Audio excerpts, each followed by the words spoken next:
they are always in our present day and dealing with what we're dealing with. And so technology is something that is so relevant and is so present in all of our lives and increasingly present in young kids' lives, that there was no version of this story where we weren't going to tackle it. The question was whether, how.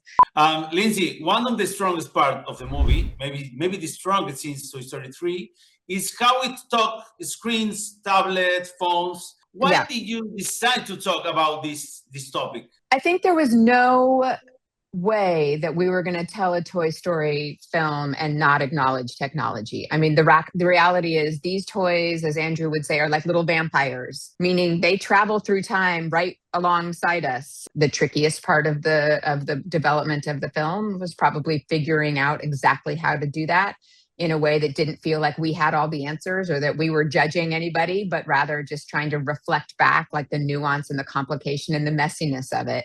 I mean, we showed it to parents, and kids several months ago as a draft, and they were like, but Pixar, what's the answer is what parents want. They were like, give us the solution to all of this. And we're like, all we can do is try to give you guys some hope that there is a real power in imagination and a real power in play that I think is kind of fundamental to who we are as human beings.